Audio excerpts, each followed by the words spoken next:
Pernah kebayang gak sih, negara yang sekarang sering muncul di berita soal nuklir dan konflik itu dulunya pusat peradaban dunia?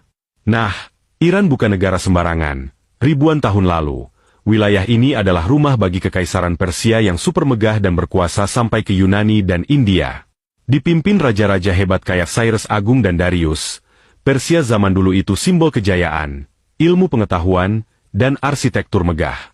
Tapi seiring waktu, kerajaan-kerajaan besar itu runtuh, dan Iran masuk era Islam setelah ditaklukkan oleh bangsa Arab pada abad ke-7.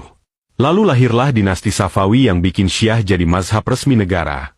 Ini yang bikin Iran beda sendiri di tengah mayoritas dunia Islam Sunni. Abad demi abad berlalu, Iran sempat dikuasai Inggris dan Rusia, sampai akhirnya bangkit lagi di abad ke-20. Tahun 1979, pecahlah revolusi Iran yang menggulingkan Shah, raja modern pro-barat, dan menggantikannya dengan Republik Islam di bawah Ayatollah Khomeini. Sejak itu, Iran berubah drastis jadi negara teokrasi, diatur ulama, dan punya misi kuat jadi kekuatan besar dunia Islam. Hubungannya sama Barat makin panas, apalagi setelah isu program nuklir mencuat dan Iran dijatuhi sanksi bertubi-tubi. Tapi meskipun dicap musuh oleh banyak negara, rakyat Iran tetap bangga sama warisan sejarah dan budaya mereka yang ribuan tahun lamanya tetap hidup sampai sekarang.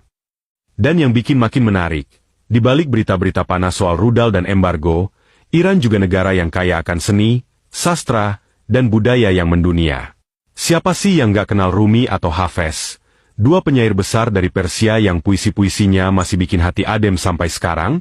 Iran juga jadi rumah buat arsitektur menakjubkan kayak Masjid Shah di Isfahan, atau kota Persepolis yang jadi bukti kejayaan masa lampau. Tapi hidup rakyat Iran gak selalu indah. Sejak revolusi, mereka hidup di bawah aturan ketat, dan banyak dari mereka merasa terjepit antara cinta tanah air dan keinginan buat hidup lebih bebas.